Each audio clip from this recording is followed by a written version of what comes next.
Salve, salve, rapaziada, número 58. Acertei? Agora é 58. Já falei 58 umas 3 semanas atrás, agora é 58. Agora é 58. E a gente vai começar hoje falando do Campeonato Inglês da rodada número 20, né? Que foi completa, que voltou de forma Sim. completa aos fins de semana.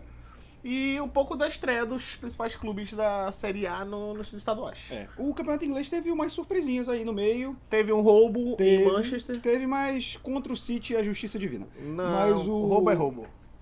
O campeonato, o que a gente falava, né, que o Arsenal pode perder o gás depois da pausa da Copa, a verdade é que o Arsenal agora...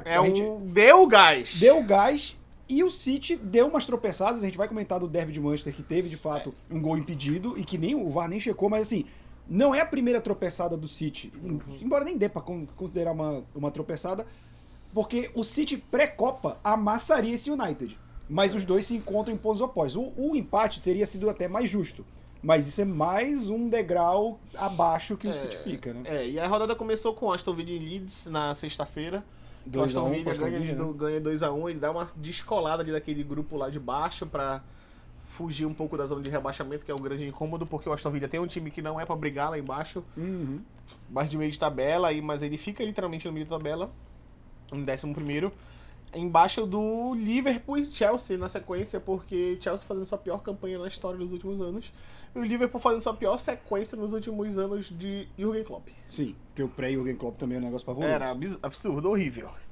E aí o United ganha do City no clássico de Manchester. Foi um bom jogo de assistir, cara. Foi um jogo assim, não vi um derby de Manchester brigado assim fazia muito tempo. Exatamente. O City abre o placar e aí o jogo vai se arrastando com o City ganhando de 1-0.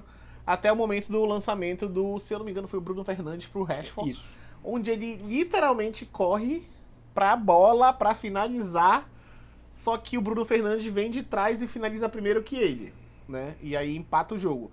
A discussão seguinte era, eu vi uma imagem onde, se o Rashford não tivesse no lance, o Akanji estava mais perto da bola do que o Bruno Fernandes.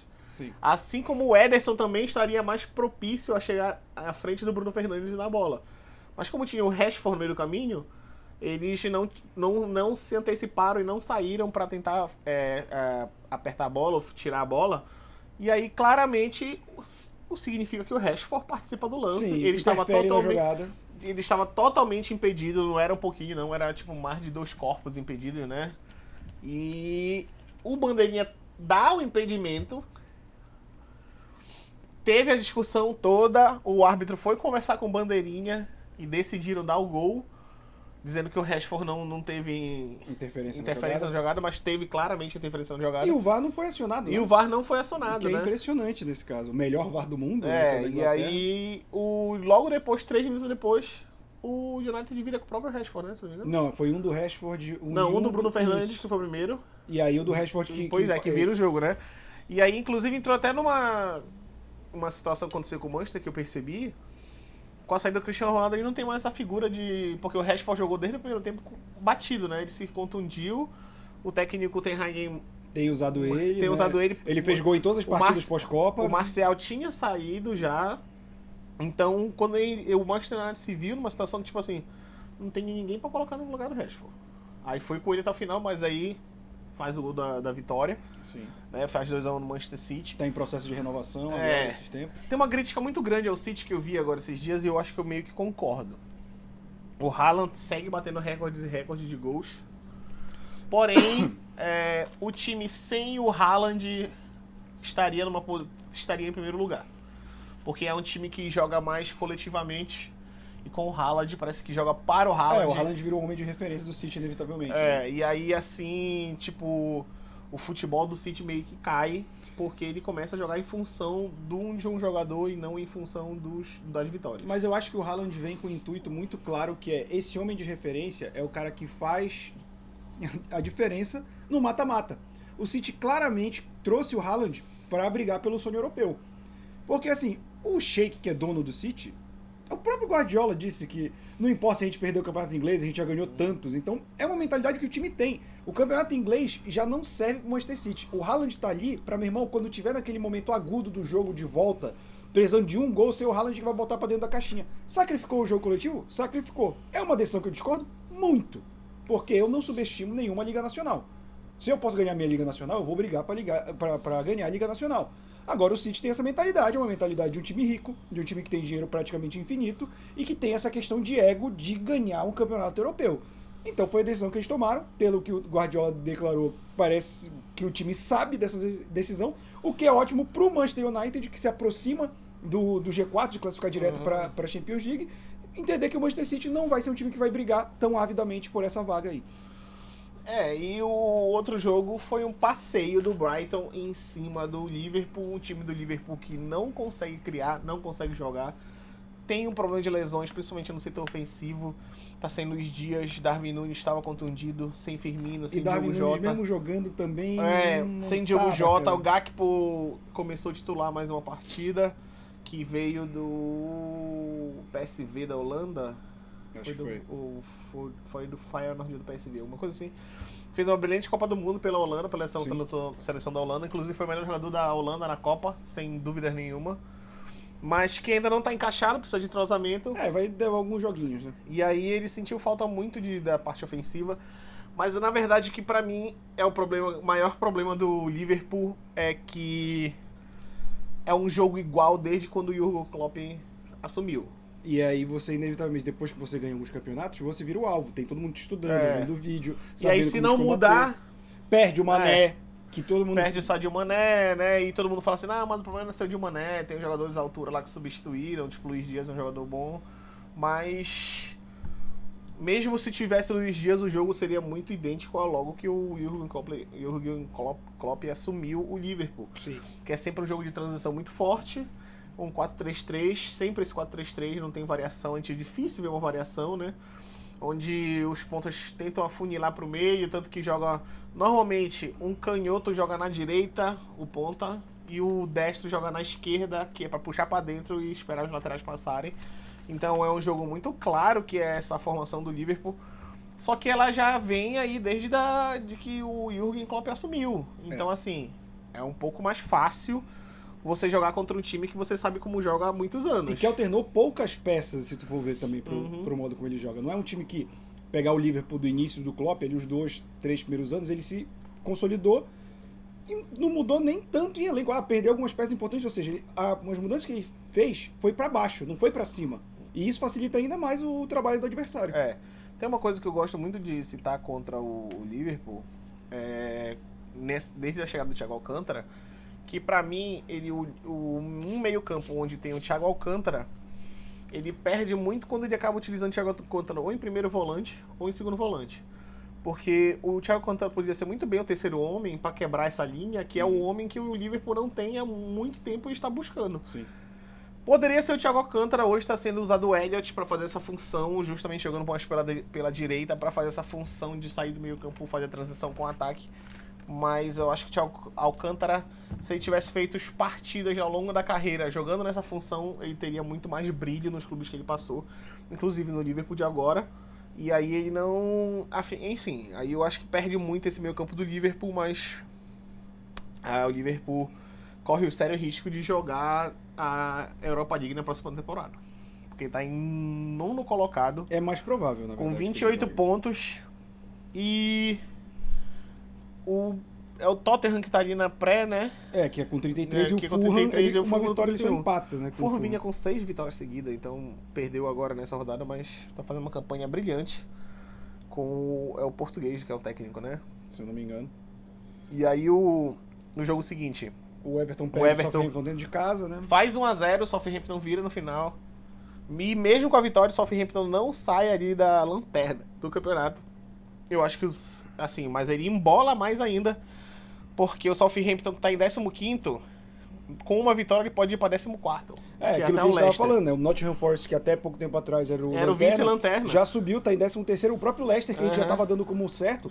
Toda essa zona aí até o 13º lugar, 12º, o Crystal Palace também não tá tão longe, pode ter muita reviravolta, cara. Então, assim, isso é até bom, isso aqui é uma distância embaixo, de 2 rodadas, né? Sim. Uma distância de 2 rodadas. 2 rodadas ali. E a gente literalmente chegou no meio do campeonato, né? 19ª rodada.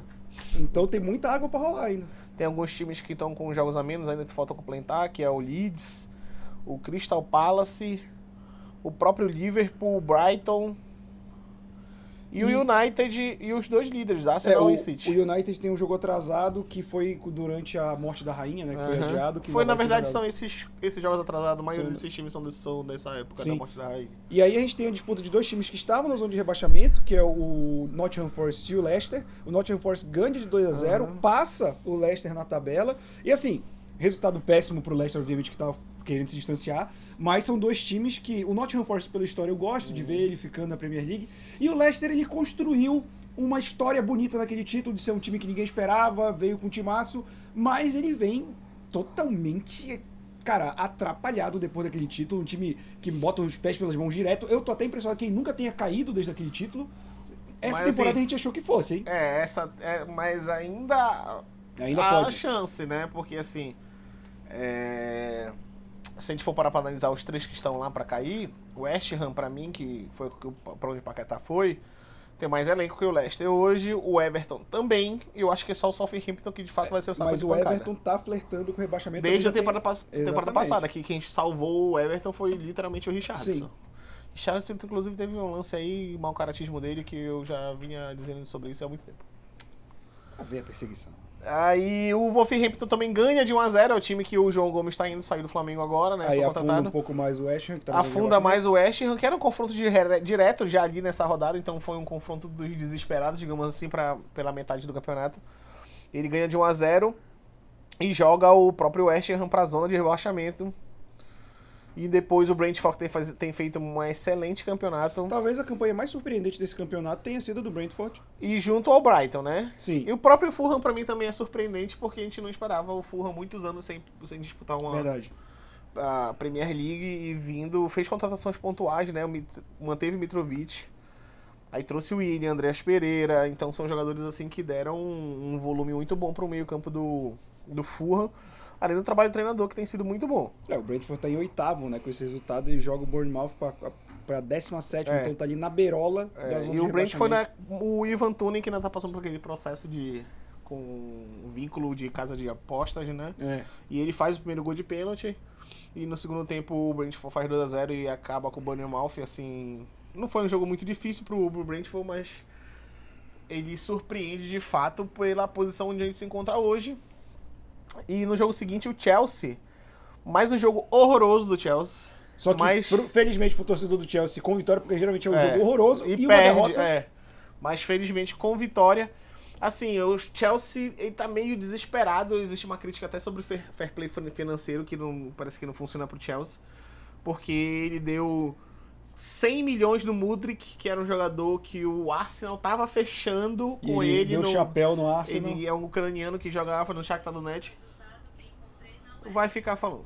E aí deu literalmente um chapéu no Arsenal, não só no Mudryk, né? Deu no João Félix também, porque o Arsenal tava fechando com o João Félix e com o Mudryk. Mas o Arsenal ia fechar também empréstimo? Que era, do mesmo jeito, sabe? Até porque o Atlético de Madrid renovou com ele, então a saída do Félix só poderia ser com empréstimo agora.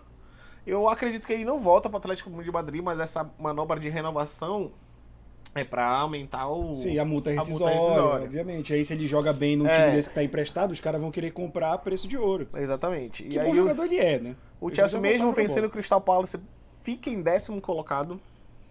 E aí ele tem uma das piores campanhas dos últimos anos na Premier League. E assim, não vejo muita projeção de melhora pro Chelsea assim. Acho que Chelsea e Liverpool vão ser aqueles times do Big Six que vão ficar de fora da Champions League no ano que vem. Eu acho que em qualquer momento, parece que eu sinto que em qualquer momento o Liverpool vai virar chave. Tem potencial. O Chelsea não, né? Porque o Liverpool tá inconstante. Que a gente fala, falta ajeitar uma coisinha aqui ou ali, ou às vezes bate alguém.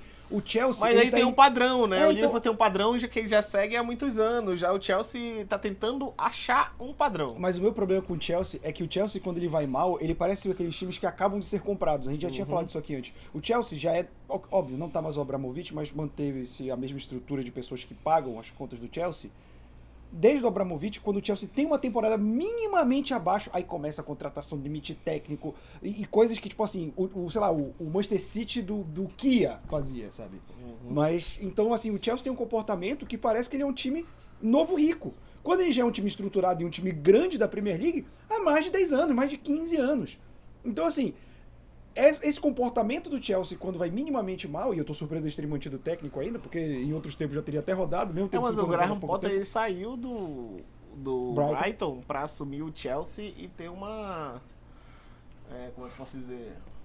Um tempo de produtividade. Não tem como mudar assim. Não, pois é, eu tô falando que eu estou surpreso porque realmente esse tipo de atitude o Chelsea faria. Não é o que tem que ser feito, não é culpa do técnico. O time não vem jogando direito mesmo, mas eu acho que o Chelsea vai ficar de fora da Champions League esse ano, sim.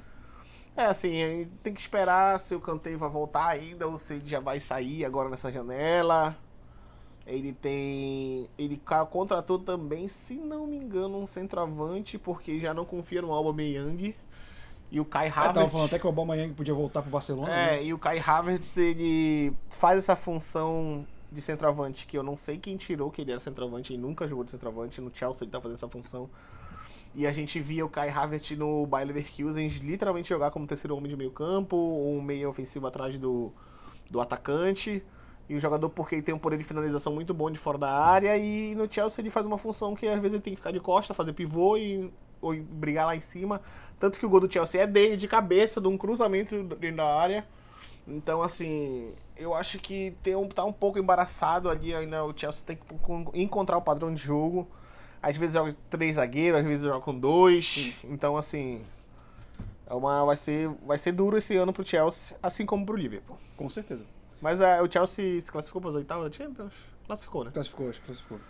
E aí, Newcastle e Fulham, no apagar das luzes. Newcastle faz 1-0. O jogador que foi contratado para balançar a rede desbalançou, que veio do Real Sociedad, que é o Ishak, que é o novo Ibrahimovic da Suécia. Porra, não basta só um já?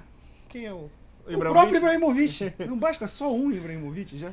E aí ele estava lesionado, volta no finalzinho do jogo, o Wilson cabeceia uma bola pro meio da área e tá lá completa e faz um 1-0 pro Newcastle. Newcastle é o vice-líder agora, né?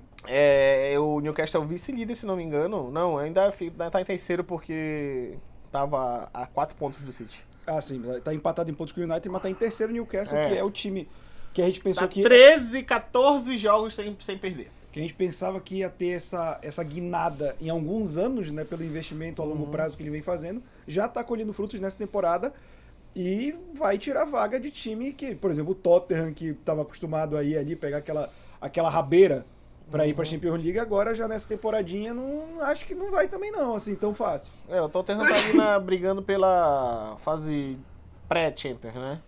E aí o Tottenham para Champions, ele entra na Champions, né? Dificilmente fica de fora. Ah, sim. Não sei que seja uma zebra muito grande. E aí no último jogo da rodada, passeio do Arsenal no clássico londrino. Sim. Dizem que é um dos jogos com maior rivalidade da Inglaterra e a maior rivalidade de Londres, né?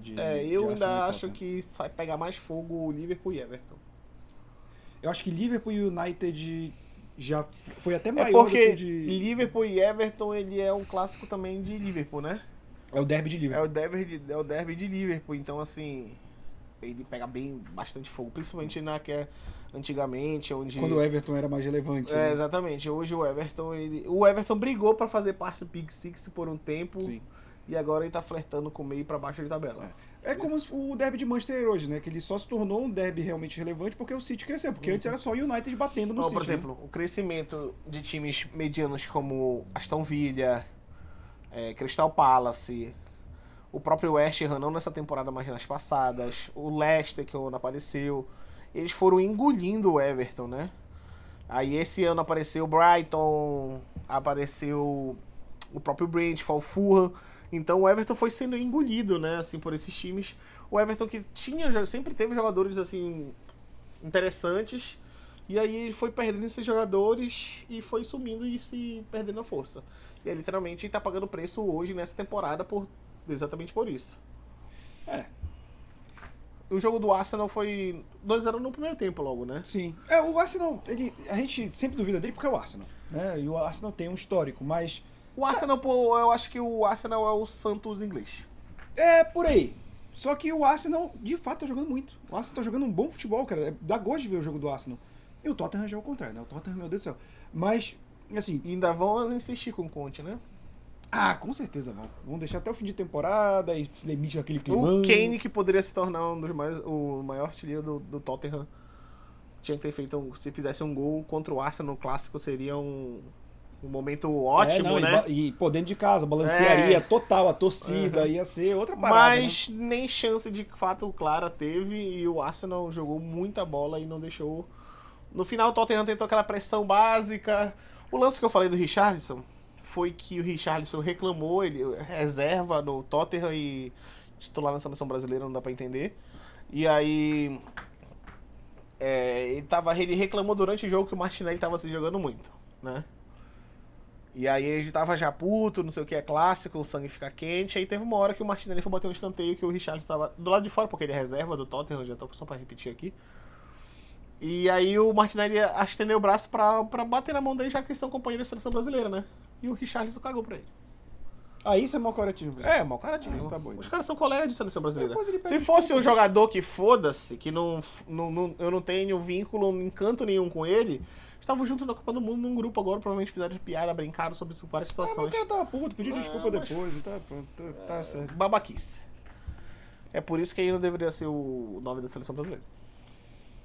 Eu acho que o nome da seleção brasileira vai ser o Endrick na próxima Copa. Potencial tem, né? E o inglês fica assim. Destacar aqui o West Ham, Everton e Southampton na zona de rebaixamento da Premier League para jogar Championship do ano seguinte, até o momento, no caso. E aí a gente até brincou na época que o Scarpa foi pro Nottingham Forest para jogar a Championship do ano que vem. E agora o Nottingham Forest já se distanciou um pouco, Exatamente. Óbvio, ainda tá muito próximo em ponto, mas, pô, dá um respiro. A gente falou, é uma diferença de 2 rodadas, você pode jogar com mais calma, não joga com a corda no pescoço todo momento, e isso ajuda muito. E aí no momento a Champions League tá indo o Arsenal, que tá sendo em primeiro lugar, com 47 pontos. Ele tá literalmente a 8 pontos do Manchester City, o mesmo número de jogos. E logo depois vem com 38 pontos o Newcastle e Manchester United. O United que ainda não perdeu no 2023. Exatamente. São 4 vitórias consecutivas no campeonato inglês. Parece que o Ten Hag tinha razão contra o Cristiano Ronaldo? Tinha razão, organizou o time e foi o que o United fez pela primeira vez de contratar um técnico com pulso e bancar esse técnico, porque, por exemplo, quando contratou o Van Gaal não tinha respaldo da comissão técnica, não tinha respaldo dos donos do time, acabou saindo todo brigado, cagou o elenco. E agora não, Ten Hag, ele é um cara que, pelo que você vê das entrevistas, é respeitado pelos jogadores, mas que ele tem suas decisões que visam um time mais adiante. O projeto do United é voltar a ser do Big Six indiscutivelmente, coisa que ele não é já faz uns anos. Então, assim, acho que a diretoria acertou agora com o Ten Hag. Eu acho que não foi o Ten Hag. Foi a saída do Cristiano Ronaldo. Casemiro resolveu... O Casemiro tá jogando bola demais. Eu vi uma charge que era tipo assim, tu via uma montanha e na cabeça da montanha tinha a cabeça do Casemiro. E a charge tu só conseguia ver no começo da charge isso. Aí aparece a mão do United tirando a montanha e quando tirava a montanha tava o Courtois deitado numa rede. Aí os zagueiros do Real Madrid brincando, tipo de baralho, videogame. E aí eles olham pra frente, não tem mais a montanha e tá vindo o esquadrão de ataque e fazendo muitos gols. Era literalmente isso, né? O Casemiro era a montanha da frente da zaga do Real Madrid. E o Real Madrid aceita achando que tem jogadores novos, tem possibilidade de ter dar um espaço para os jogadores para eles evoluírem mais rápidos, então não vamos sentir falta do Casemiro, mas... Não, para mim pior não é nem o Real, beleza, o Casemiro tem uma idade, pior é a imprensa duvidando, será que o Casemiro ainda consegue jogar na Premier League? Cara, ele não saiu do Real Madrid jogando mal, ainda tava jogando em altíssimo nível. E agora ele tá se tornando cada vez mais, ele já chega como um cara que é calejado no futebol europeu, um grande campeão de Champions League, e ele chega e em poucos jogos ele já se adapta e vira um homem de referência do meio de campo do Manchester United, cara. E eu acho que ele tem tudo pra ganhar títulos com o United, se ele ficar mais alguns anos, sim. Eu acho que ainda tem muita lenha pra queimar. Então, acho que pra gente finalizar aqui, vamos só citar aqui quais são as próximas rodadas. Jogo dos desesperados, já no sábado, 9h30 da manhã. Liverpool e Chelsea, não tem como perder esse jogo. Eu acho que vai ser um jogo maluco de 2 times que vão ter que ir pra cima de qualquer maneira possível pra vencer. Tem potencial pra ser um jogo muito bom, tem potencial pra ser um jogo horrível, cheio de canelada. Canelada não vai ser, eu acho que os 2 times têm jogadores muito bons, mas eu acho que o Graham Potter vai querer amarrar o time do Liverpool pra jogar no contra-ataque. E aí vai ficar chato, hein? Aí Bournemouth e Nottingham Forest, também dois times estão brigando pra fugir lá de baixo. Sim. Mas eu acho que o Nottingham Forest tem uma grande possibilidade de dar um salto ali. E o Bournemouth também. Mas se o Bournemouth ganhando, ele encosta ali, fica um ponto de diferença do Nottingham Forest. E a gente tem um jogo interessante também, que a gente vai ter Arsenal e Manchester United, né? Que, assim, isso significa uma diminuição de ponto, né? Do United pro Arsenal, ou ampliação né? Então é um jogo... O famoso jogo de 6 pontos, né? O famoso jogo de 6 pontos, assim, aí eu acho que é o maior teste pro Ten Hag, né, nessa volta da pós-Copa do Mundo, virada de ano, para demonstrar de fato se ele pegou adversários mais tranquilos, os 3 primeiros, claro que ele pegou o City agora, Sim. Né, mas tinha ajuda do juiz, jogou com 12. E se eu não me engano, o Arsenal, o único time do Big Six para quem o Arsenal perdeu foi o United, né? No primeiro turno. Exatamente. E aí, que inclusive foi no começo do turno, né? Sim, sim. E aí o City pega o Wolverhampton, provavelmente para afundar de volta o Wolverhampton para a zona de rebaixamento. Sim. Fulham pega o Tottenham, provavelmente o Fulham ganhará do Tottenham. Tomara. Porque... E aí eu acho que é um dos grandes jogos difíceis pro Newcastle na última rodada, talvez. Porque eu gosto muito do time do Crystal Palace, eu acho que ele tem uma trinca de meio campo atrás do homem de referência muito boa. O Crystal Palace é um time ajeitado, cara. Como a gente fala, ele gosta de ser encardido. Ele gosta de fazer uns jogos assim... Principalmente quem sofre muito do Crystal Palace é o Liverpool. Sim. Então eu gosto muito do Eze e do que era assim também Olise. era o Swansea, lembra? Quando o Swansea estava na Premier League, era chato. Quando jogava com o Big Six, meu irmão arrancava uns empatezinhos chato. Esse time já foi o West Ham e Aston Villa também, mas eles agora só estão apanhando pro Big Six. Isso é verdade. Leicester e Brighton. Leicester na loucura de tentar se livrar lá de baixo. Mas o Brighton tá jogando melhor, muito. Né, o Trossard tá fazendo meio que um Cristiano Ronaldo separar as proporções, né? Tipo assim, ele tá fazendo... O Trossard fez uma início de temporada muito boa. É um belga, foi pra Copa do Mundo, mas não jogou tanto. E ele tá fazendo aquele jogo de corpo mole pra querer sair, não sei o quê. E no último jogo contra o Liverpool, ele meio que não quis jogar e aí pensou assim, vão sentir minha falta. Mas aí ganhou 3-0 do Liverpool e o Liverpool mostrou, tipo assim, a gente tem time, não é tu que tá fazendo totalmente diferença. E essa trinca aí, Brighton, Fulham e Tottenham, que é a briga até agora pela vaga indireta na Champions League, cara, vai pegar fogo. Vai, até o final. Aí o West Ham pega o Everton, uma grande chance do West Ham se livrar um pouco, ganhar uns 3 pontos, mas é um jogo direto também ali por zona de rebaixamento. Leeds e Brentford. Eu acho que a Premier League é um campeonato onde todo jogo tem jogo importante. Sim, e até 38 rodadas. E a maioria dos jogos são bons de ver, né? Tem um jogo ruim aqui ou acolá, mas no geral são bons jogos. Vai ver um West Ham e Everton. Porra, bota aí na TV, cara, acho que tu vai curtir. E aí o último jogo que a gente não citou aqui é o Southampton, que é o Lanterninha, contra o Aston Villa, que tá ali no meio da tabela. Ele vai ter que brigar ali, né? Não tem muito o que fazer o Aston Villa. Não tem muito prospecto pro Aston Villa ali. E aí, mas ele tava incômodo como ele tava mais embaixo, mas ele conseguiu dar o up. E aí eu acho que a gente deixa pro próximo vídeo a gente falar mais dos campeonatos regionais, porque primeira rodada não dá muito pra analisar. O Flamengo goleou, o Corinthians empatou, São Paulo foi vaiado. Mas o Rogério Ceni já deu uma entrevista dizendo que ele citou os grandes times, Flamengo, Palmeiras, os times SAF que viraram SAF, Cruzeiro, Vasco, Botafogo, já tinha o Red Bull Bragantino, e ele fala dos grandes investimentos desse time, e ele diz que o São Paulo não fez grandes investimentos, então teoricamente o torcedor não pode esperar tanta coisa de São Paulo. Eu gosto do Rogério, que ele é o técnico que mais mete o pau no próprio time. Isso é verdade. E aí a gente deixa para os próximos programas, né? Vai ter mais material pra gente juntar. Falar mais regional. Vai chegar na reta final da copinha, né? Que geralmente tem uma molecada que se destaca, vira notícia. E provavelmente na outra semana já vamos falar sobre a tier list das oitavas da Champions League. Que já começa em fevereiro também. Dia a gente vai ter o Mundial também. Vai ter o Mundial dia 1º, né? Vamos ter Supercopa no final do mês, então 2023 só tá começando, tem muita coisa pra gente esse ano. Obrigado, rapaziada. A gente tá em todos os agregadores de podcasts. Todas as redes sociais que estão linkadas aqui embaixo, além do YouTube. Então segue a gente, assina o nosso feed e até a próxima. Falou, rapaziada.